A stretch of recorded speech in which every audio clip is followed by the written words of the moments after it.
Hi friends. So, ఇవాళ చిన్న case discuss చేద్దాం. ఏంటంటే, ఓ 6 ఇయర్స్ అమ్మాయి అప్పుడే కాలేజ్ నుంచి వచ్చింది. పోయి పడుకుంది. నెక్స్ట్ డే కూడా సేమ్. కాలేజ్‌కెళ్ళట్లేదు, ఏం తినట్లేదు, ఎవరితో మాట్లాడట్లేదు, ఒక్కతే ఉంటుంది. ఇదంతా చూసి ఫ్యామిలీ వాళ్ళు మాట్లాడడానికి ట్రై చేసిండ్రు. ఆమె ఏం మాట్లాడట్లేదు. నెక్స్ట్ డే కూడా సేమ్. అలా 1 వీక్ అయిపోయింది. 1 వీక్ తర్వాత సొసైటీ వాళ్ళు, రిలేటివ్స్ అందరూ ఆమెకి ఎవరో మంత్రాలు చేసిండ్రు, ఏమో గాలి సోకిందని అన్నారు.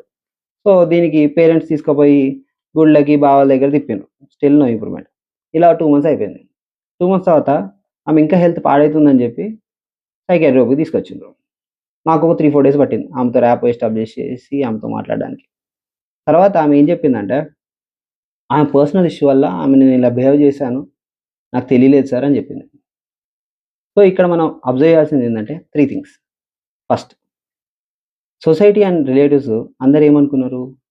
ఆమెకెవరో మంత్రాలు చేసిండ్రు అని అనుకున్నారు. దానివల్ల ఒక డిలే. సెకండ్, ఫ్యామిలీ వాళ్ళందరూ ఆమె ఎగ్జామ్ స్ట్రెస్‌కి ఎక్కడ ఫెయిల్ అయితానేమో, ఎక్కడ ఏమైపోతదో అనే టెన్షన్‌కి ఉందేమో అని వాళ్ళనుకున్నారు. ఈమేమనుకుంది, ఎక్కడ చెప్తే ఫ్యామిలీ వాళ్ళు నన్ను ఎగ్జామ్ రానియ్యరో, నా కెరియర్ పోతదో, లేదా తిడతారో, కొడతారో అని ఆమనుకుంది. సో, ఇదంతా దీనివల్ల ఏమైంది, ఆమె 2 months of life society and family పోయింది. ఇదే 2 మంత్స్ ముందు కన్సల్ట్ అయ్యుంటే, చూపించుకొనుంటే చాలా హ్యాపీగా బతుకుతుండే గదా!